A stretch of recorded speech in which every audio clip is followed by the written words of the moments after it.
Qan düşməni, Şəhid Əli Seyfi. Həqiqətən şeytan sizin düşməninizdir. Elə isə siz də onu özünüzə düşmən tutun. İllərdir fürsət gözləyirdim ki, eyni ilə müqəddəs müdafiə dövründəki kimi işi gənclərə tapşırım. O gənclərə ki, bəlkə də yaşlarının azlığına görə çox yerdə onlara meydan vermirdilər. Nəhayət Allah lütf etdi və şəhərimizin bəsic qərargahının komandiri oldum. Dərhal bacarıqlı olduğunu bildiyim və qərargahda həm yaxşı işləyib, həm də inkişaf edə biləcək gəncləri yığıb onlara məsuliyyət verdim. Sabir də yeniyetmə olmasına baxmayaraq təchizat və təminat tədarük məsulu seçildi. Doğrusu bir qrup insan buna şiddətlə qarşı çıxıb dedilər. Niyə belə mühüm vəzifələri uşaqlara tapşırırsan? Bunlar təcrübəsiz və emosionaldılar. Etmə, başını ağrıdacaqlar və s. Amma mən geri çəkilmədim və hər biri üçün müqəddəs müdafiə dövründən misallar gətirdim. O vaxt komandirlərimizin əksəriyyətinin gənc olduğunu, o boyda nəhəng müharibəni məhz gənclərimizlə qazandığımızı anlattım. Xülasə uşaqlar böyük həvəslə işə başladılar. Mən də onlara göz qulaq olmağa çalışırdım. Sözsüz ki, gənclik enerjisinə görə çətinliklərimiz də az değildi, amma Allahın lütfu ilə hər şey yaxşılıqla keçib gedirdi. Məsul şəxslər arasında Sabir hamdan kiçik idi. Lakin cüssəli bədəni, yüksək zəkası və güclü sosial münasibətlərinə görə təchizat işini ona tapşırmışdım. Arxayın idim ki, işin öhdəsindən gələcək. Çünki şəhərdəki mədəni tədbirlərdə və Ərbəyin mövkəblərində onun işləri necə sürətlə yoluna qoyduğunu dəfələrlə görmüşdüm. Yanılmamışdım. Həqiqətən də işləri əla aparırdı. Ta o günə qədər ki, müqəddəs müdafiə dövrünün döyüşçülərindən biri mənə dedi. Sabirdən müğayət ol. Necə yəni, nəsə olub? Məncə təchizat və təminat məhsulu olan şəxs beytulmaldan istifadə edərkən daha diqqətli olmalıdır. Ona təşəkkür etdim və qərara gəldim ki, bir müddət məsələnin nə yerdə olduğunu anlamaq üçün Sabirin hərəkətlərini izləyim. Bir neçə gün sonra təchizat otağının qarşısına keçəndə qəhqəhə səsi eşitdim. Qapının kənarından baxdım ki, Sabir uşaqları başına yığıb söhbət edir. Məclis qurublar. Həm də məhz iş başında olmalı olduqları saatda içəri girib salam verdim. Uşaqlar məni görən kimi ayağa durub salamımı aldılar. Qürurlarına toxunmasın deyə birbaşa xəbərdarlıq etmək istəmədim. Media məhsuluna üst tutub dedim. Mehdi bəy, şəhidlərin anım mərasimi üçün hazırlanan çarxın montajı bitdimi? Yox ağa, amma az qalıb. İndi gedirəm günortaya qədər bitirəcəm. Allah köməyin olsun oğlum. Mehirdad bunu deyib otağına getdi. İndi növbə kadrlar üzrə məsulda idi. Rızacan, ikinci bölgənin bəsicilərinin siyahısını mənə nə vaxt çatdıracaqsan? Biraz işi qalıb hacı, bir saata çatdıracam. Sağ ol bala. Rıza yola düşəndə digərlər də bir-bir sağollaşıb otaqdan çıxdılar. Sabirin yanında tanımadığım yalnız bir nəfər qalmışdı. Dönüb dedim. Sabir bəy, məni bu dostumuzla tanış etmirsən? Sabir sanki bir yersiz söhbətə görə utandığından başını aşağı salıb dedi. Dostumdur hacı, şəhər universitetinin bəsic məhsuludur, yataqxanada qalır. Yaxınlaşıb onunla səmimi görüşdüm. Otaqdan çıxmaq istəyirdim ki, tələbə gəncin Sabirə belə dediyini eşitdim. Söz verdin ha, əynindəki bu bəsic şalvarından birini mənə də verəcəksən. Yaddan çıxmasın. Sabir də cavabında, gözlə, indi sənin üçün birini taparam, ölçün neçə idi? Mənimki 32-dir, amma mütləq səninkindən olsun ha. O döyüşçünün Sabirdən müğayət ol deməklə nəyi nəzərdə tutduğunu indi anladım. Heç nə demədən otaqdan çıxdım. Sürətlə küçənin başındakı hərbi geyim mağazasına gedib Sabirin əynindəkinə bənzər eyni ölçüdə bir şalvar aldım.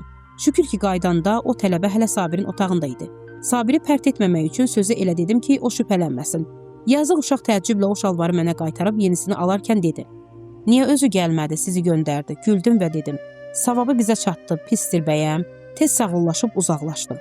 2 gün sonra maşınım xarab olmuşdu. Qərargaha getmək üçün yolun kənarında taksi gözləyirdim. Başım telefona qarışmışdı. Birdən bir motosiklet yanımda tormozladı. Gözüm ilk olaraq onun hərbi çəkmələrinə sataşdı. Başımı qaldıranda Sabiri gördüm. Salam hacı, gəl səni çatdırım. Qərargahın motosikletində idi. Yox, sağ ol. Sən get dedim. Hacı, sən də qərargaha getmirsən? Mən də ora gedirəm də. Sən get, mən bir neçə dəqiqəyə çatacam. Sonra yenə gözüm çəkmələrinə sataşdı. Sabir dedi. Hacı, çəkmələr xoşuna gəlib ha. Qərargahın yeni payıdır. İcazəniz də xoşuma gəldi, birini geyindim. Həm də köhnə çəkməm yaman günə düşmüşdü. Ona get qərargaha, özündən də müğayət ol dedim. Sabir gedən kimi taksi gəldi və mindim. Qərargahın qapısında Sabir qapının açılmasını gözləyirdi. Mənim taksidən düşdüyümü gördü. Təəccüblə dedi, hacı, elə bildim haradasa işim var, ona görə mənimlə gəlmədin. Madəm bura gəlirdin, niyə minmədin?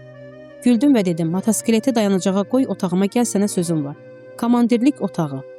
Kitab tərəfində Biya Məşhəd, Məşhədə gəl kitabını axtarırdım ki, Sabir içəri girdi. Ağa, icazə olar, buyur oğlum. Kitabı götürüb Sabirin qarşısındakı stulda oturdum. Hacı, vallahi inciyirəm ha, bizi layiq bilmədin ki, arxanda əyləşək, güldüm. Bu nə sözdür, məsələ başqadır. Sonra kitabı qaldırıb üz qabığındakı şəkli ona göstərdim. Bu şəhidi tanıyırsan? Diqqətlə baxıb dedi, yox, kimdir? Ruhani Şəhid Əli Seyfi, çox maraqlıdır. Bugün bizim aramızda baş verənlər illər öncə onunla dostu arasında da yaşanıb. Dostu danışır ki, Əliağa küçədə məscidə getmək üçün taksi gözləyirdi. Mən də motosikletlə keçirdim. Nə qədər israr etdimsə minmədi. Yola düşdüm. 4 yola çatanda bir taksi yanımdan ötüb siqnal verdi. Baxdım ki, Əli Seyfi içində oturub. İncidim ki, niyə mənim motosikletimə minmədi? Bir neçə gün sonra ondan səbəbini soruşanda dedi. Mindiyi motosiklet Beytulmalın idi. Mən isə Beytulmalı motosikleti ilə namaza getmək istəmədim. Amma hacı, mənim mindiyim motosiklet qərargahındır. Siz də komandirsiniz. Bəli, amma mən şəxsi işim üçün çıxmışdım və Beytulmaldan şəxsi məqsədlə istifadə etmək haqqım yoxdur. Kitabı vərəqləyərkən gözüm yenə Sabirin Beytulmal olan çəkmələrinə sataşdı. Bildirmədim və davam etdim. Bu kitabda maraqlı xatirələr var. Məsələn, Şəhid Seyfinin dostu deyir.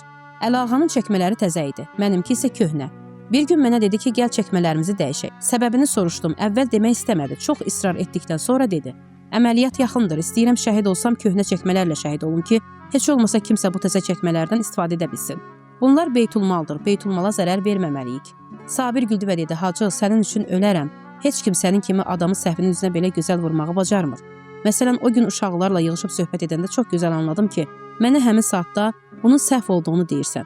Sonra çəkmələrinə baxıb dedi, baş üstə ağa, çəkmələri qaytaracam. Amma vallah, o gün uşaqları başına yığıb güldürməyim, onlara şənlik və ruh yüksəkliyi vermək üçün idi. Niyyətim xeyir idi, hacı. Ayağa durub Sabirin yanında oturdum, əlimi çiyninə qoydum. Bax, Sabircan, şeytan bizim and içmiş düşmənimizdir. Allah Quranda bunu çox açıq şəkildə xəbərdar edib. Şübhəsiz ki, şeytan sizin düşməninizdir. Sonra ayənin davamında mühüm bir tövsiyə edir. Onu özünüzə düşmən tutun. Yəni, inanın ki, o sizin düşməninizdir və məqsədi sizi yoldan çıxarmaqdır. Amma hamını eyni cür aldatmır. Məsələn, heç vaxt mənə və ya sənə deməz ki, get aşkar oğurluq et və ya namazını qılma. Çünki bilir ki, bu məsələlərdə ona qulaq asmayacağıq. Amma bizi haqq yolundan ayırmağa, and içdiyi üçün əl çəkmir. Adətən din haqqında məlumatınız az olduğu yerlərdən vurur. Hansı mövzuda cahiliksə və ya qəflətdə isə ondan istifadə edir və yaxşı sözlərlə bizi aldadır. Məsələn, o gün sən diqqət etmirdin ki, iş saatında öz vəzifəndən başqa heç bir iş görməməlisən. Şeytan da bu qəflətdən istifadə edib zahirən yaxşı görünən vəsvəsələrlə uşaqları güldür ki, ürəkləri açılsın, səni Allahın həmin vaxtda bəyənmədiyi bir işə sövq etdi. Və ya təmizlik, nəcislik qaydalarını bilməyən birinə deyir. Təmiz olmadı, bir də yox və beləcə onu israf günahına salır. Ona görə də alimlər vurğulayırlar ki, gündəlik qarşılaşdığımız dini mövzularda elmimizi artıraq. Əgər belə etsək, şeytanın bizi aldatması çətinləşər. Sabir birdən ayağa durdu, sağollaşıb getmək istəyirdi. Ondan hara deyə soruşdum. Gedirəm dostumdan Beytulmalın şalvarını geri alım. Güldüm, ehtiyac yoxdur. Mən elə həmin gün öz pulumla ona bir şalvar alıb verdim. Beytulmalın şalvarını isə qərargaha qaytardım. Mənə təşəkkür etdi. Otaqdan çıxanda dedim, yeri gəlmişkən şalvarı dəyişməyi də Şəhid Seyfidən öyrənmişəm. Bir nəfər danışır ki, Kürdistandan qaydanda Əliağanın əynində çox gözəl bir kürd şalvarı var idi. Mən də yeniyetmə idim, şalvarı çox bəyəndim. Əliağa mənim o şalvarı özüm üçün götürmək istədiyimi anlayanda çantasını mənə verib dedi. Tez qaydacam. Getdi, bazardan mənə özündəkinə bənzər gözəl bir kürd şalvarı alıb gətirdi. Sonra dedi, öz şalvarım Beytulmalın olduğu üçün onu sənə verə bilməzdim.